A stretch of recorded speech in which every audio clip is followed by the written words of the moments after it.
Hi guys, welcome to Preekshartha Venkatesh. ఐపీఎల్కి సంబంధించి కొన్ని అప్డేట్స్ మీతో షేర్ చేయడం కోసం వీడియో చేస్తున్నాను. అయితే ఈ అప్డేట్స్ అవి కూడా కన్ఫర్మ్డ్ అప్డేట్స్ కాదు.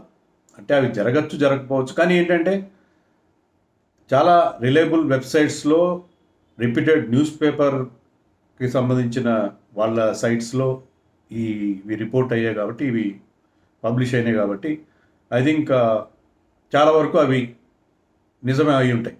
సో అవి మీతో నేను ఈ వీడియోలో పంచుకోవడం కోసం ప్రయత్నం చేస్తాను. ముందుగా ఐపీఎల్ ఆక్షన్ ఎప్పుడు జరుగుతుంది? మామూలుగా ఐపీఎల్ ఆక్షన్ మనకు తెలుసు కదా, డిసెంబర్లో మెగా ఆక్షన్ కానివ్వండి, మినీ ఆక్షన్ కానివ్వండి, డిసెంబర్లో జరుగుతుంది. కానీ ఈసారి అది కాస్త ముందుకు నెట్టి నవంబర్లోనే ఆక్షన్ కంప్లీట్ చేయాలని అనుకుంటున్నారు అని వార్తలు వస్తున్నాయి. ఎందుకంటే దానికి major reason Jay Shah, BCCI secretary, అతని టర్మ్ నవంబర్ ఎండింగ్కి ముగుస్తుంది. ఆ తర్వాత అతను December 1st I will take charge as ICC, international cricket council చైర్మన్గా ఆ పదవి చేపడతాడు. సో అతను ఉండగానే ఇది ఆక్షన్ ప్రాసెస్ కంప్లీట్ చేయాలని చెప్పి బీసీసీఐ భావిస్తుంది. ఈవెన్ నేను అనుకోవడం ఫ్రాంచైజెస్ కూడా they will feel more comfortable with Jay Shah around. ఎందుకంటే అతను అలాంటి కంఫర్ట్ లెవెల్స్ ఇచ్చాడు. వాళ్ళు జైషాకి చాలామంది అతను విమర్శించే వాళ్ళు ఉంటారు. మన దేశంలో ఏంటంటే the price of popularity is rolling. మీరు ఒక సెలబ్రిటీ అయితే మీ సెలబ్రిటీ స్టేటస్ ఎలా డిసైడ్ అవుతుంది? మీకు ఎంతమంది గన్మెన్ ఉన్నారు, ఎంతమంది సెక్యూరిటీ ఉన్నారు, బౌన్సర్లు ఉన్నారు అనేది అని బట్టి డిసైడ్ అవుతుంది. అలాగే your celebrity status is often gauged by the trolling that you get.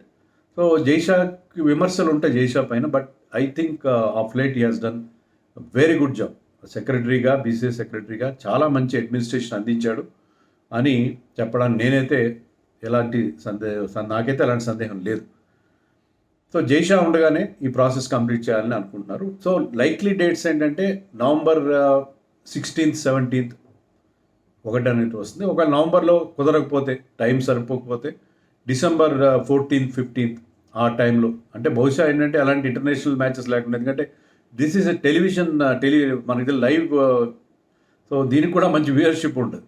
So వేరే మ్యాచ్, ఇండియా మ్యాచెస్ ఏమి క్లాష్ అవ్వకుండా ఆ రకంగా చూసుకొని దాన్ని పెట్టే అవకాశం. సో అది ఐపీఎల్ డేట్స్ సంబంధించిన ఇష్యూ. మరి ఆక్షన్ ఎక్కడ జరుగుతుంది? లాస్ట్ ఇయర్ కూడా దుబాయ్లో జరగడం మనం చూసాం. ఈసారి కూడా మిడిల్ ఈస్ట్లో, అంటే గల్ఫ్ రీజియన్లోనే ఆక్షన్ జరిగే అవకాశాలు చాలా ఎక్కువగా కనిపిస్తున్నాయి. అయితే వెన్యూ ఏదనేది ఇంకా ఫైనలైజ్ కానట్టుగా ఉంది. It could be Abu Dhabi in UAE, or ఒమాన్లోని మస్కట్, లేదా ఖతార్లోని Doha, or even Saudi Arabia, ఏదైనా కావచ్చు. మనం ఆల్రెడీ ఈ మిడిల్ ఈస్ట్ దేశాలు ఐపీఎల్లో చాలా ఇంట్రెస్ట్ చూపించడం, అరామ్కో లాంటి సౌదీ కంపెనీస్ ఐపీఎల్లో స్పాన్సర్స్గా ఉండడం అన్నీ చూసాం మనం. ఎందుకంటే ఈ మిడిల్ ఈస్ట్ కంట్రీస్ $1 రిచ్ కదా వాళ్ళ ఫీలింగ్ ఏంటంటే ఈ petrol reserves, crude oil reserves ఎన్నో రోజులు ఉండవు. సో మన దేశాల్లో టూరిజం ప్రమోట్ చేయాలి, దాన్ని స్పోర్ట్స్ని యూజ్ చేసుకోవాలని చెప్పి వాళ్ళకు ఒక ఐడియా ఉన్నది.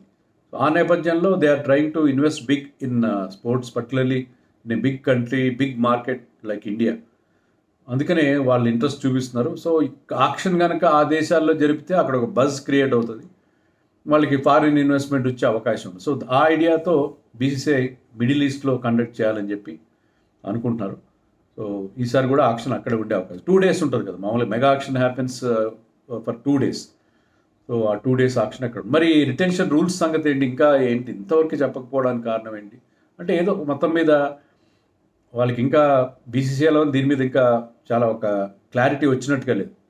మోస్ట్ ప్రాబబ్లీ మనకి వస్తున్న వార్తల ప్రకారం ఏంటంటే ఈ నెలాఖరున September 29th BCCI AGM, annual general body meeting జరగబోతుంది.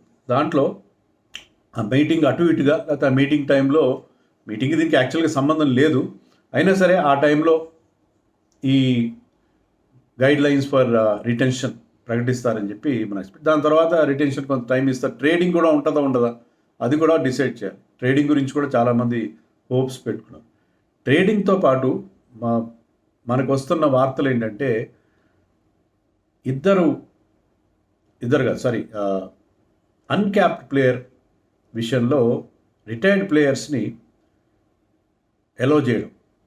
ధోని 5 years కంటే ఎక్కువ అయింది రిటైర్ అయ్యి, అంటే లాస్ట్ ఇంటర్నేషనల్ మ్యాచ్ ఆడి 5 years అయింది అన్న ప్లేయర్స్ని అన్క్యాప్ ప్లేయర్గా తక్కువ అమౌంట్కి రిటైన్ చేసుకునే అవకాశం కల్పిస్తారు అన్నట్టుగా మనకు అనిపిస్తుంది. ఇదే ధోని కోసం ఫెసిలిటేట్ చేస్తున్న మూవ్గా ఐపీఎల్ గవర్నింగ్ కౌన్సిల్ భావించట్లేదని మనకు తెలిసింది. ఎందుకంటే జనరల్గా Dhoni has become a crowd puller these days. Dhoni ఉన్న మ్యాచ్కి మనం చూస్తుంది ఏంటంటే విపరీతమైన క్రేజ్. ధోని ఆడుతున్నాడు చెన్నైలోనే కాదు, వాళ్ళు ఆడే మిగతా 7 మ్యాచ్లు అవుట్ సైడ్ దేర్ హోమ్ ఆడే మ్యాచ్లు, తర్వాత ప్లే ఆఫ్స్ ఆడిన అక్కడ మీకు టికెట్స్కి గేట్ కలెక్షన్ చాలా బాగుంటుంది. టికెట్స్కి విపరీతమైన డిమాండ్ ఉండడం మనం చూసాం. సో దానివల్ల ఏంటంటే అది అతను ఒక క్రౌడ్ పుల్లర్గా ఉన్నాడు కాబట్టి ఇది మిగతా ఫ్రాంచైజీలు కూడా వాళ్ళు కూడా లైక్ చేస్తారు. ఎందుకంటే వాళ్ళకి గేట్ కలెక్షన్ విషయంలో వాళ్ళు కూడా హ్యాపీగానే ఉంటుంది. అంటే నాట్ ఓన్లీ ధోని ఒక్కడే బెనిఫిట్ అవుతాడు అనుకుంటే మీకు పొరపాటు. సునీల్ నారాయణ్ కూడా బెనిఫిట్ అవుతాడు. ఎందుకంటే సునీల్ నారాయణ్ కూడా ఇంటర్నేషనల్ క్రికెట్ చివరిసారి ఆడి 5 ఏళ్ళు అవుతుంది. ఆగస్ట్ 2019లో ఐ థింక్ ఈ played is lost T20 international match. తర్వాత ఇంటర్నేషనల్ మ్యాచెస్ ఏమీ ఆడలేదు. కాబట్టి సునీల్ నారాయణ్ కూడా ఈ అవకాశం ఉంటుంది. కేకేఆర్ అండ్ సిఎస్కే రెండు కూడా దీనికి ఫేవర్గా ఉంటాయి. సో సునీల్ నారాయణని తక్కువ అమౌంట్కి రిటైన్ చేసుకుంటే అంతకంటే వాళ్ళకి చాలా హ్యాపీ సిచ్యుయేషన్. ఎందుకంటే వాళ్ళు చాలా ఇబ్బందుల్లో ఉన్నారు. చాలామంది ప్లేయర్స్ రిటైన్ చేసుకోవాల్సింది, defending champion. So CSK and KKR రెండు కూడా ఈ రిటెన్షన్ వల్ల బెనిఫిట్ అయ్యే అవకాశం మనకి కనిపిస్తుంది. మరి రిటెన్షన్లో ఎంతమందిని అలౌ చేస్తారు? ఇది కూడా ఒక మనకు వస్తున్న వార్తలు ఏంటంటే అన్అఫీషియల్ సోర్సెస్ 4 కంటే ఎక్కువ ఉంటాయి. మనకు తెలిసి ఇఫ్ ఐఎమ్ నాట్ రాంగ్ ఎప్పుడు కూడా 4 రిటెన్షన్స్, అంటే ఆర్టీఎం కూడా ఉన్నాయి, ఆర్టీఎం కూడా ఉన్న సందర్భాలు ఉన్నాయి. 4 రిటెన్షన్స్ కంటే ఎక్కువ. కానీ ఈసారి ఫ్రాంచైజీలు ఏంటంటే మా టీం అంతా డిస్టర్బ్ అయిపోతుంది మెగా ఆక్షన్ వల్ల అని చెప్పి వాళ్ళు చాలా అన్హ్యాపీగా ఉన్నారు. కాబట్టి మోర్ దెన్ 4 ఉంటాయి. It could be 6 or it could be 5 and it could be coupled with RTM. 4 కంటే ఎక్కువ రిటెన్షన్స్ ఉండడంతో పాటు రైట్ టు మ్యాచ్, అంటే ఒక ప్లేయర్ని మీరు రిటైన్ చేసుకోలేదు, ఆక్షన్లోకి వెళ్ళాడు అతను, ఈ వెంట అండర్ ద హ్యామర్, అయినా సరే అతన్ని వేరే టీం తీసుకున్నా అతను గతంలో మీ టీంలో ఉన్నాడు కాబట్టి మీరు అదే రేటుకి అతను ఏ ధర అయితే పలికాడో ఆ ధర ఇచ్చి అతను మళ్ళీ మీరు వెనక్కి తెచ్చుకునే అవకాశం, అది right to match. So right to match and retention రెండూ ఉంటాయి. కనీసం 6-7 మంది కోర్ ప్లేయర్స్ని వాళ్ళ దగ్గర అట్టే పెట్టుకునే అవకాశం ఐపీఎల్ ఫ్రాంచైజీలకు ఉంటుందని చెప్పి మనకి అన్అఫీషియల్ వార్తలు వస్తాయి. కన్ఫర్మేషన్ లేదు. Don't blame me if that doesn't happen. But మనకు అన్అఫీషియల్ వార్తలు అయితే ఆ రకంగా వస్తాయి. సో అది అబౌట్ మెగా ఆక్షన్. మరి టీమ్ న్యూస్ విషయానికి వస్తే రిషబ్ పంత్ చెన్నై సూపర్ కింగ్స్కి వెళ్ళిపోతాడని చెప్పి ఆ మధ్య వార్తలు వచ్చినాయి. అతను నిన్న కూడా ఏమన్నాడు, టెస్ట్ మ్యాచ్ అయిన తర్వాత I always did well at చెన్నైలో ఎప్పుడు నేను బాగా పర్ఫామ్ చేశాను అని అన్నాడు. సో అదేంటంటే ఒక ఇండికేషన్ అంటే చెన్నైకి ఏమైనా వస్తాడేమో కదా. లేదు, అయితే మనకు వస్తున్న వార్తలు ఏంటంటే ఢిల్లీ క్యాపిటల్స్ వాళ్ళు ఆల్రెడీ అతనితో డిస్కషన్స్ జరిపి అతన్ని రిటైన్ చేసుకోవాలని అనుకుంటున్నారు. So they already spoke to Rishabh Pant. First చాయిస్గా రిటెన్షన్లో ఫస్ట్ చాయిస్ ఉండే వాళ్ళకి ఎక్కువ అమౌంట్ ఇవ్వాలి కదా. ఆల్రెడీ అతను 16 కోట్లు ఎంతో అతనికి ఉంది శాలరీ. సో ఇప్పుడు ఐపీఎల్ శాలరీ క్యాప్ కూడా పెరగబోతుంది, అది 100 దాటేట్టుగా ఉన్నది. సో కాబట్టి అతనికి ఇంకా పెద్ద అమౌంట్ ఇచ్చే విషయంలో ఆల్రెడీ ఒక చర్చలు అయితే జరిగినాయి. దాని రిజల్ట్ మనకు తెలియదు. So Rishabh Pant is likely to be retain. Chennai వెళ్తున్న వార్తల్లో మరి మనదాకా వచ్చినాయి కొన్ని వార్తలు, అన్అఫీషియల్ వార్తలు, కానీ చెన్నై వెళ్ళకపోవచ్చు, అతను ఢిల్లీ క్యాపిటల్స్తోనే ఉంటాడు అని వార్తలు. అతనితో పాటు they are trying to retain Axar Patel and Kuldeep Yadav కూడా. ఇక్కడ వాళ్ళు కూడా చాలా కీ ప్లేయర్స్ వాళ్ళకి. సో వాళ్ళిద్దరిని రిటైన్ చేసుకుంటారు. ప్లస్ ఒక అన్క్యాప్ ప్లేయర్కి అవకాశం ఉంటే అభిషేక్ పొరల్ కీపర్ వాళ్ళు ప్రత్యేకంగా అవసరం రిషబ్ పంత్ ఉండగా, but Abhishek Porel has done well, ఒక ఇండియన్ ప్లేయర్గా యంగ్స్టర్గా అతను కూడా రిటైన్ చేసుకుంటారని చెప్పి వార్తలు వస్తుంది. ఇక ఫారిన్ ప్లేయర్స్ విషయానికి వస్తే కాలిన్ మెక్గర్క్, అతను బ్రహ్మాండాన్ని పర్ఫార్మెన్స్ ఇచ్చాడు, అతన్ని రిటైన్ చేసుకుంటారు. అతనితో పాటుగా వాళ్ళు ట్రిస్టన్ స్టబ్స్ విషయంలో కూడా ఇంట్రెస్టెడ్గా ఉన్నారని తెలిసింది. మరి మిచెల్ మార్ష్ లాంటి వాళ్ళని వదిలేస్తారా? Maybe Anrich Nokia, maybe they don't want to continue. So ఇది వాళ్ళ ఢిల్లీ క్యాపిటల్స్ విషయంలో మనకు వస్తుంది. ముఖ్యంగా రిషబ్ పంత్ విషయంలో వాళ్ళు they want to continue with Rishabh Pant అని చెప్పి మనకి వార్తలు వచ్చినాయి.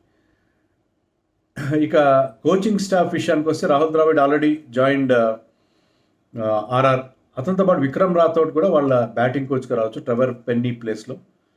ట్రెవర్ పెన్నీని ఆ క్యారిబియన్ రాయల్స్కి ఇక్కడ పంపించి ప్రస్తుతం బ్యాటింగ్ కోచ్ విక్రమ్ రాథోడ్ తీసుకున్నారు. పారస్ మాంబ్రేన్ కూడా బౌలింగ్ కోచ్గా రాజస్థాన్ రాయల్స్ కానీ మరొక ఫ్రాంచైజ్ కానీ తీసుకొచ్చని వార్తలు వస్తున్నాయి. ఇంకోటి ఏంటంటే మునాఫ్ పటేల్, మన 2011 world cup winnowing hero, fast bowler, అతను కూడా is throwing is hat in the coaching ring of IPL కోచ్గా అతను దర్శనం ఇవ్వబోతున్నాడు. ఏ ఫ్రాంచైజీ అని తెలియదు, అది ఐపీఎల్ కోచ్గా అతను మనం చూడబోతున్నాం కూడా వార్తలు వస్తుంది. ఇవి బేసిక్గా రీసెంట్గా వచ్చిన ఐపీఎల్ సంబంధించిన వార్తలు. ఆల్రెడీ నేను లాస్ట్ టైం చెప్పినట్టుగా ఉన్నా, ఒకనొక పాడ్కాస్ట్లోనే ఎక్కడో ఇంటర్వ్యూలో కేఎల్ రాహుల్ని అడిగారు ఎవరు, ఏంటి నాది ఫేవరెట్ టీమ్ ఆర్సీబీ, నువ్వు ఆర్సీబీకి వస్తే బాగుంటుందంటే లెటర్స్ హోప్ సో అని అన్నాడు. సో కేఎల్ రాహుల్ నిజంగా హోపా లేకపోతే దాని వెనకాల ఏమన్నా ఒక హింట్ ఇచ్చాడా ఏంటో తెలీదు. బట్ కేఎల్ రాహుల్ ఆర్సీబీకి ఆర్సీబీకి వస్తే బాగుంటుందని కూడా నేను గతంలో చెప్పాను. ఎందుకంటే ఆ టీంకి అతను కెప్టెన్గా ఉంటే right place for him as a local man and with Virat Kohli's guidance అతను ఆర్సీబీలో పర్ఫెక్ట్గా ఫిట్ అవుతాడని చెప్పి నేను అనుకున్నాను. And I don't want him to continue. నేను కాదు డిసైడ్ చేసేది, నాకెందుకో అతను ఎల్ఎస్జీలో కంటిన్యూ కావడం ఏమాత్రం ఇష్టం లేదు. So these are the updates about IPL. So దీంట్లో మీకేమైనా అప్డేట్స్ ఉన్నాయి, నేను చెప్పిన దాంట్లో ఏమైనా తేడాలు ఉన్నాయో మీరు నా కామెంట్స్లో చెప్పండి.